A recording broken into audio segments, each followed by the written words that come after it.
Vamos conversar com Eliabe Gomes, não é isso, Eliabe? A respeito da construção do novo Hospital Psiquiátrico de Mossoró. Eliabe, como se foi concebida essa estrutura em apenas 2 meses? Olá pessoal, tudo bem? Na verdade foi um grande desafio, né? A gente até estava brincando aqui dizendo que não foi um desafio, foi um milagre, porque o que a gente fez em pouco tempo foi realmente algo da ordem dos milagres. Nós tínhamos a acessão desse prédio há mais ou menos um ano e 2 meses. Do governo do Estado, não é isso? Do governo do Estado, exatamente. Mas no início do ano passado, 2020, ainda na gestão passada, houve uma cessão desse prédio e esse prédio tinha ficado fechado, né? Inclusive os moradores aqui do entorno, eles falavam e falam até hoje que foi uma bênção a gente ter instalado o hospital aqui, porque aqui era um centro de drogadição, então se tornava ainda mais perigoso a região. E aí depois, quando a gente veio aqui junto com o prefeito visitar, o prefeito gostou muito, porque a estrutura, apesar de ser muito antiga, ela ainda era muito resistente, muito boa. E aí a gente disse assim, vamos encarar, vamos. A gente começou a fazer uma busca por doações mesmo, a gente fez basicamente na base da doação, as secretarias, elas se uniram para doar equipamentos, colegas mesmo, a sociedade de um modo geral começou a doar financeiramente para a gente conseguir fazer pequenos ajustes. Então aqui não foi feita uma reforma, a gente fez pequenos ajustes, a gente abriu parede, fechou parede, pintou, colocou portas novas e viemos para cá. Tanto é que parte do piso continua o mesmo piso antigo, onde já não tinha como continuar mesmo, foi que a gente mudou, mas a gente conseguiu em 2 meses. A gente começou dia 13, dia 14 mais ou menos de março desse ano e recebemos agora no final de semana. Não dá nem para mensurar quanto foi investido, considerando que a maioria das coisas foram doadas e a mão de obra são dos próprios funcionários do município, não é isso? E isso não dá nem como mensurar isso, para vocês terem ideia. Algumas das camas, por exemplo, dos pacientes, a gente mesmo que tirou do nosso bolso, a gente comprou a tinta, a gente mandou pintar, pediu emprestado uma pistola de pintar, então a gente não tem como mensurar exatamente quanto a gente gastou. Mas foi um esforço, para além do esforço financeiro, foi um esforço físico de todos nós para que tudo isso desse certo. A gente estava virando a noite aqui para que a gente entregasse esse prédio e no sábado, a gente recebeu na sexta-feira à noite e no sábado a gente já mudou os pacientes. Nós ficamos sabendo que, inclusive, até a APAMIM, outra instituição, a filantropia, fez doação de camas, apoio de camas para cá. Na verdade, de colchões. Colchões.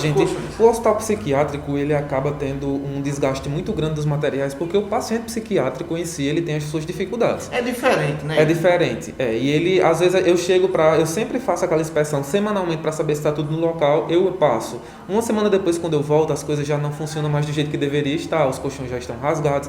Então, a gente começou, a Secretaria de Saúde, que tem um contato bom com as instituições, começou a ligar, pedindo, então, a APAMIM doou 5, outras instituições doaram mais e a gente começou a fazer esse esforço e a gente conseguiu. Bebedouro, por exemplo, a gente conseguiu doar, foi quase tudo baseado em doação. Ele teve outras questões, mas eu queria deixar de fora, eu queria voltar a tratar de você enquanto profissional que cuida de paciente psiquiátrico. Como é que você se sente saindo do ambiente daquele e vindo para um ambiente como esse, que foi vocês que fizeram com as próprias mãos?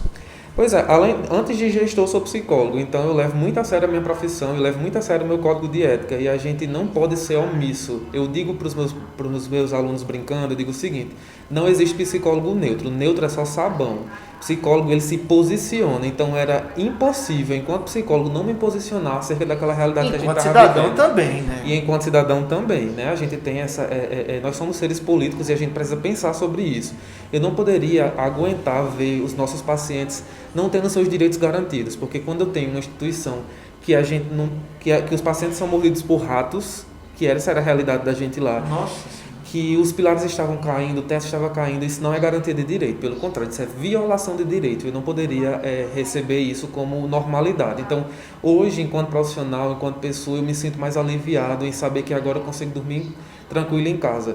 Eu contei as vezes que eu precisei sair de casa de 10, de 11 horas da noite, porque estava tendo algum problema lá, e enquanto gestor, não poderia deixar que os profissionais resolvessem, eu tinha que estar na frente, porque eu estava na frente daquela defesa mesmo.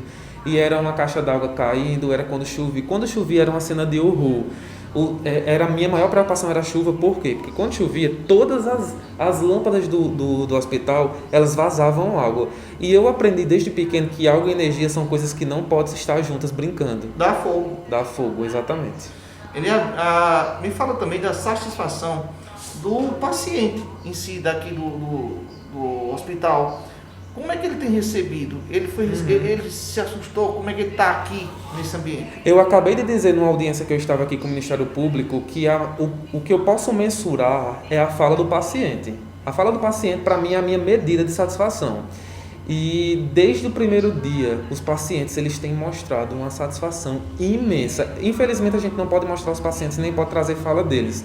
Mas eles têm mostrado uma satisfação imensa de coisas simples. Exemplo, então agora eu posso tomar banho quantas vezes eu quiser, agora o banheiro é mais livre, o banheiro é mais humano.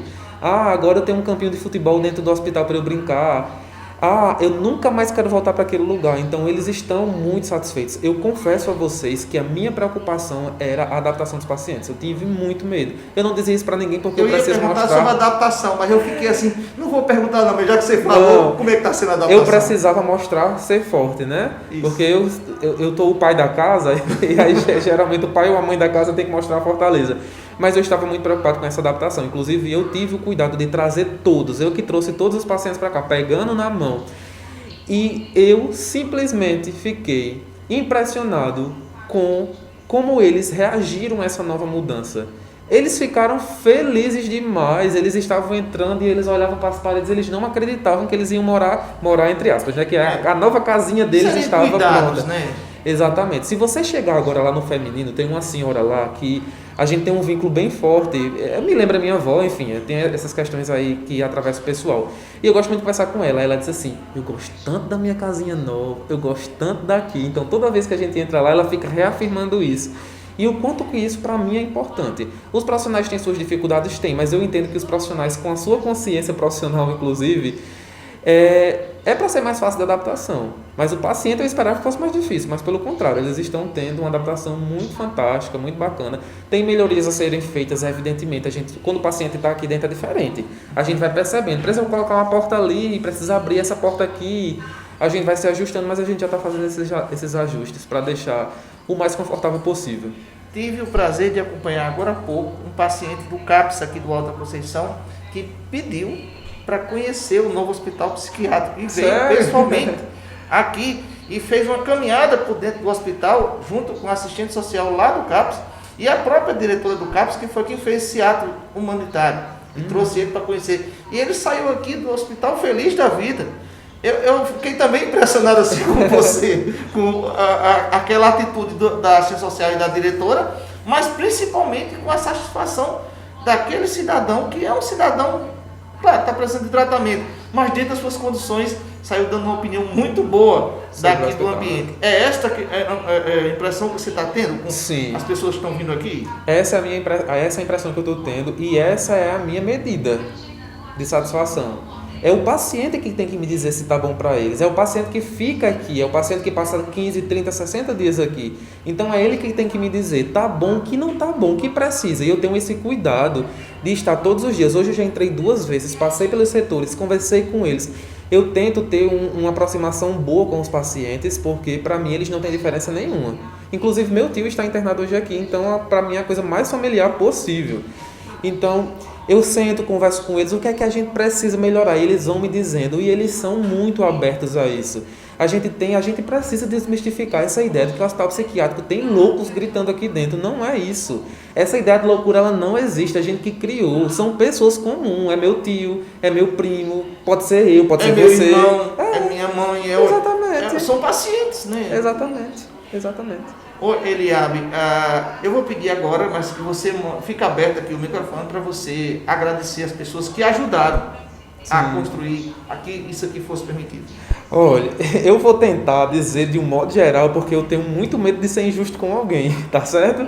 Então a gente teve forças políticas muito fortes nesse sentido, vereadores, vereadores que não era situação, mas que estavam lutando também, porque muita gente, basta ter um pouco de senso de humanidade para entender que essa luta é de todo mundo, não é só de mim nem só do prefeito, não, é de todo mundo e não se faz isso sozinho, né? Mas alguns vereadores, dos quais eu posso citar aqui, os que estavam um pouco mais perto, muitos estavam também, mas alguns estavam mais perto. O próprio Pablo Ares, que teve muita influência, Tony Fernandes, que teve muita influência, Paulo Igor, que foi o primeiro vereador que veio aqui, em janeiro ele veio aqui, não publicizou, mas estava aqui lutando, trazendo material, são vereadores a quem eu devo muito.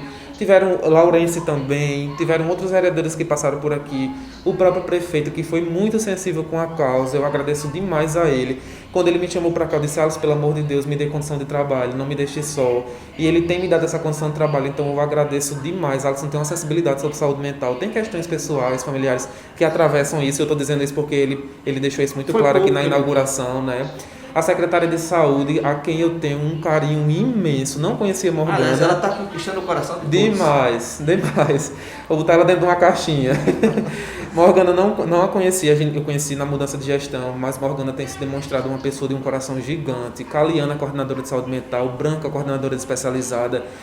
Algumas pessoas que eu não vou citar o nome porque eu nem sei se posso, assim, porque são pessoas que não gostam de se expor muito, mas pessoas que são incríveis, que doaram, pessoas que levaram o hospital no braço mesmo, disseram assim: Eliabe, é prioridade em todos os lugares que você chegar, chegue lá e diga assim: foi eu que pedi, foi eu que mandei. Então foram muitas pessoas que estiveram envolvidas aqui, que eu agradeço muito, e eu quero agradecer a minha família também.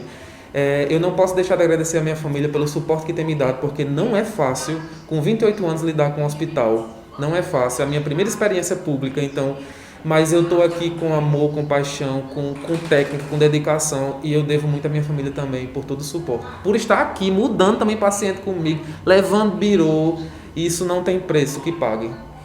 Nós é que agradecemos, Eliabe, na verdade, viu? Nada, eu que agradeço pela oportunidade de trazer e expandir o conhecimento acerca do Hospital Dr. Milton Marques de Medeiros. É isso.